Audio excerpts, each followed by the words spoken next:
जय जगन्नाथ जय श्रीकृष्ण। देखु आग चलो श्लोक आरंभ करिया। इहैव तज्जयितः सर्गो जेषां साम्यो स्थितं मनः निर्दोषं हि समं ब्रह्म तस्मात् ब्रह्मणि ते स्थिताः न प्रहुष्योत्प्रियं प्राप्य नोद्विजेत् प्राप्य चाप्रियं स्थिर बुद्धिरसमूढ़ो ब्रह्मविद् ब्रह्मणि स्थितः। देख जो लोकर कौन भेदभाव न थाई समस्त समान भाव थाए से परम ब्रह्म लीन हुए। जे ब्रह्मनिष्ठ तांकर आत्माभिमान नहीं, प्रिय पदार्थ सुखी हुए नहीं कि अप्रिय पदार्थ दुख करे। देख भगवान ये केड़े सुंदर बुझेले।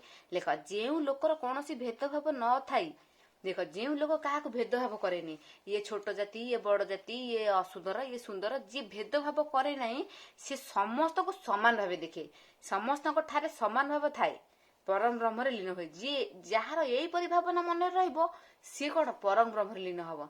देख सांग मैंने शुण, मो भितर जी आपण मन भितर भी सी कुकुरटे भितर भी आत्मा अच्छी बोली सी चली ता कर्म सी करुच्ची खाऊची पीऊची बुलूची। आमको भगवान टिके श्रेष्ठ गढ़ी बोली आम कौन गाधौचु पादौचु हाथ गोड़ आखि विवेक देइछन्ति बोली आम टिके माने सबुठार श्रेष्ठ मनुष्य जाति। तेणुकरी सी ता हिसाब से गढ़ी आम हिसाब से आम गढ़ी किंतु हेले कौन हम समस्त भितर अच्छा किए भगवान अच्छा। तेणुकरी आम क्या कौन नीच बोली भावियानी कि क्या माने छोट बोली भावियानी, सबुरी भितर भगवान को देखिया। एमती देखिले आम कौन करिया ना परम ब्रह्म लीन हवा। भगवान निजे बा श्रीमद भगवत लिखिं। देख 144 पृष्ठ भगवान लिखिं जो लोकर कौन भेदभाव न थाई समस्त समान भाव थाए से परम ब्रह्म लीन हुए। जे ब्रह्मनिष्ठ तांकर आत्माभिमान नाही, जी ब्रह्मनिष्ठ जे भगवान को सब बेले देखे तार आत्माभिमान नाही, माने आत्मा जो गर्व अभिमान जो करे ता भितर नाही।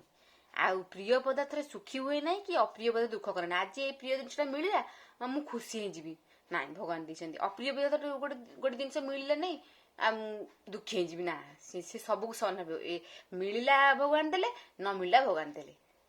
गीत कौन जा मन समभावे थाई संसारे जई से बोलाई समान ज्ञान दोषहीन एभावे परम ब्रह्मे लीन भेदभाव जा चिते नाही समान भाव दृष्टि थाई एभावे थिले से ही जन परम ब्रह्मरे पाए स्थान।